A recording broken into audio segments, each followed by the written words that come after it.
Mr. Ambassador, in President Trump's national security strategy, he listed China as a rival and threat to the United States. And that's very different from what he said when he was visiting China. So I'm wondering, how do you see this relationship? Do you think the U.S.-China relationship has gone better or worse under President Trump? Well, I think the chemistry between President Trump and President Xi Jinping is very good.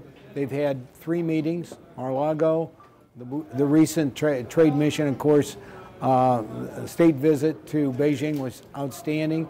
They also got together in Hamburg. They've had 10 telephone calls.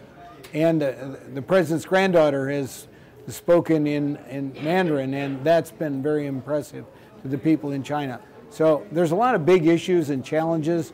The threat from North Korea, and both of us have been working on trying to get the Korean Peninsula denuclearized. And I'm appreciative of the cooperation we've had from China in the UN Security Council resolutions and enforcing those sanctions.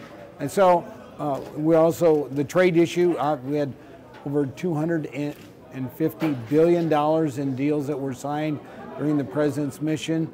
And then we're working together on dealing with these dangerous drugs like fentanyl. So I think there's challenges, but there's good collaboration that's going on. I'm hopeful it's going to lead to more trade and a better economy for both China and America, but to really benefit the whole world. We all understand that the nuclear crisis in North Korea is not only a threat to the U.S., but to China as well. And you have been to the China-North Korea border yourself. So do you think China has done enough in reining its neighbor? What more do you think China could do? Supporting additional sanctions, and I think one of the areas that we're looking at is oil and also North Korean workers that are working in China. When I was in Jilin province, the party secretary told me there are 10,000 there in that province alone. So that is a source of money that's going to North Korea that's being used for this nuclear missile program. So I think that could be really helpful. We know that China has responded very strongly to a possible visit of the U.S. warships to Taiwan. So I want to know, what is President Trump's stance on Taiwan, and how is that different than the previous administrations? Well, I think President Trump has reiterated the United States supports the One China policy. That's been our policy for decades, and that hasn't changed. The United States has always provided support, and that's part of the Taiwan Act, that's been in place for a long time, so that's no change either.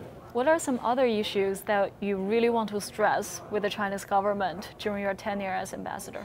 Well, there's still concerns about human rights issues. We're concerned about Liu Xiaobo, who died in prison or in custody, and his widow and her being able to freely travel. So those are issues that we have brought to the attention of the Chinese leaders. You've lived in Beijing for almost half a year now. How do you like it there? Well, I just want to continue to get to all parts of China. My goal is to get to every province, meet as many people as possible, and I've been very proud of the cooperation that we've received and the warm welcome we've received in China. And I'm very honored and very proud to represent the United States in China.